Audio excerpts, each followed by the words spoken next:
નમસ્કાર વાલા વિદ્યાર્થી મિત્રો, કેપી કોચિંગમાં આપ સૌનું હાર્દિક સ્વાગત છે। વિદ્યાર્થી મિત્રો, આપણે જોઈ રહ્યા છીએ ધોરણ 5 વિષય કેકારો, તેનું પાઠ 6 અખિયો કી ડિબિયામાં ચાંદો, સૂરજ અને પહાડ। જોઈએ તેનો પ્રશ્ન 1।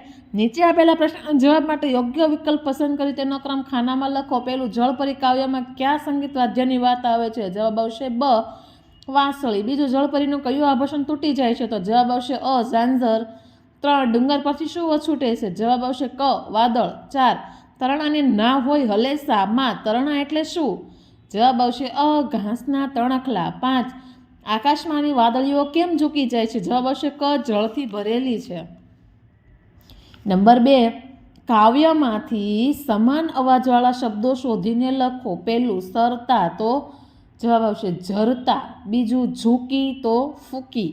3, વછૂટ્યું, જવાબ આવશે તૂટ્યું। હલેસા, તો હંમેશા। 3, નીચેના સાચા વિધાનો સામે આલ્લેલે અને ખોટા વિધાનો સામે હલ્લેલે લખો। પહેલું, પવન ફૂંકાવાથી વનમાં વાંસળીના સૂર જેવો મીઠો અવાજ આવે છે? જવાબ આવશે આલ્લેલે, કારણ કે આ વિધાન સાચું છે। જળપરી પરી વનમાં ફરતા કંગન તૂટી જાય છે, આ વાક્ય ખોટું છે, તેથી હલ્લેલે। 3, જંગલમાં પહાડો પરથી ઝરણા વહે છે? જવાબ આવશે આલ્લેલે। 4, જંગલમાં વૃક્ષો પરથી પર્ણ ખરી પડ્યા છે? જવાબ આવશે ખોટું, તેથી હલ્લેલે। 4, નીચેનામાંથી જે વાત જાણીને અચરજ થયું હોય તેની સામે ખરું કરો। જો પહેલું, તે પણ નિશાળમાં ભણવા જતા અને ગૃહ કાર્ય કરતા। તે ચંદ્રના અંજવાળે વાંચતા લખતા હતા। તે થાળીમાં સળગતા કોલસા મૂકીને ઇસ્ત્રી કરતા હતા। આમાંથી ત્રીજું વાક્ય સાંભળીને આપણને અચરજ થાય છે, તેથી તે ખાનામાં આપણે ખરું કરીશું। બીજું, દાદી, તો રીંછ એકલું ફરવા ચાલ્યો કવિતામાં તમારા દાદી પણ ભણ્યા હતા। બીજું, મમ્મી 1 થી 5 ધોરણમાં સ્લેટ પેન વાપરતા, નોટ પેન્સિલ કાર્બન પેન નહીં। અને 3, તે એક ગામથી બીજા ગામ ચાલીને જ જતા, આ વાક્ય ખોટું છે, તેથી અચરજ થાય છે, તેથી એમાં આપણે ખરાની નિશાની કરીશું। સૂર્ય, તો કે તે પૃથ્વીની આસપાસ ફરે છે, દેખાય છે તેના કરતાં પણ ઘણો મોટો છે, આ વાતને આપણને અચરજ છે। આકાશમાં ધગધગ સળગે છે, તેથી તાપ લાગે છે, આમાંથી આપણે બીજા વાક્યની સામે ખરાની નિશાની કરવાની છે। નીચેનામાંથી કઈ વાતનો તમને અચરજ, વધારે અચરજ, ખૂબ વધારે અચરજ થયું તેની જોઈને યોગ્ય સ્માઇલી દોરો। તો આ પ્રશ્નમાં જો મેં સ્માઇલી દોરી જ રાખેલી છે, આ પ્રમાણે તમારે વ્યવસ્થિત સ્માઇલી દોરવાની છે।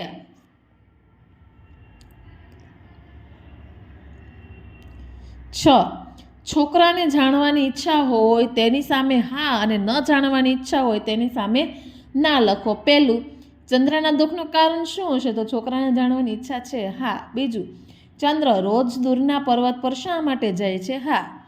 3, ચંદ્ર કઈ ભાષા બોલતો હશે? હા। 4, દૂરના પર્વત પર રહેનારા લોકો કેવા હશે? આ પણ આપણને જાણવાની અચરજ છે, તેથી હા। 5, વાદળ અને ચંદ્ર એકબીજાને અડોઅડ કેમ ચાલે છે? હા। 6, સૂરજ, ચંદ્ર, તારા, વાદળ વગેરે ક્યાં સૂતા હશે? હા। ક્રમ, નામ આપેલા છે, છોકરાને થતું અચરજ અને આ અચરજ તમને થાય છે, તો એમાં હા કે ના લખવાનું છે। જો ઉદાહરણ ચંદ્રનું આપેલું છે, આપણે વાદળનું જોઈએ। વાદળ, દિવસ હોય કે રાત, વાદળ આપણને દેખાય જ છે, આ જાણવાનું અચરજ છે નહીં। વાદળ, સૂરજે ફેંકી દીધેલા રંગરંગીન કપડાં પહેરે છે, તો આ જાણવાનું આપણને અચરજ થાય છે। સૂર્ય રોજ પહાડ પાછળથી બહાર આવે છે? હા। સૂરજ ક્યાં સૂતો હશે? હા।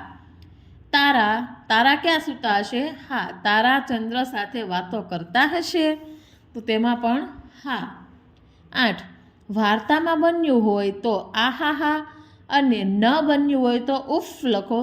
ઉફ લાગતું વાક્ય સુધારીને લખો। પહેલું, ચંદ્ર ક્યારેક દુઃખી તો ક્યારેક ખુશ થાય છે, આહાહા, આ વાક્ય સાચું છે, વાર્તામાં બન્યું છે। બીજું, વાદળો અંદરો અંદર વાતો કરીને ખડખડાટ હસે છે, ઉફ, આ વાક્ય વાર્તામાં નથી બન્યું। વાદળો ચંદ્ર અને તારા સાથે વાતો કરતા કોઈ વાર ખડખડાટ હસે છે। 3, પર્વત પાર જઈને વાદળ સાથે મૈત્રી કરવાની હતી, આ વાક્ય વાર્તામાં નથી બન્યું, ઉફ, પર્વત ઉપર ચડીને વાદળ સાથે મૈત્રી કરવાની હતી। 4, સૂરજ પર્વત પર નિરાંતે બેઠો બેઠો વિચાર કરે છે, આ વાક્ય પણ વાર્તામાં નથી બનેલું, ઉફ લખવાનું છે। વાક્ય સૂરજ પર્વત પર ચડતો પાઠ સૂતો હશે. 5 પર્વત પર રહેલા લોકો ચંદ્ર અને વાદળ વિશે વાતો કરે છે. ઉફ, પર્વત પર રહેલા લોકો ઘરબારની વાતો કરતા હતા. 6 પર્વત પર જઈને ખબર પડી કે તારા કવિતા સાંભળે છે. આહાહા, આ વાક્ય વાર્તામાં બન્યું છે.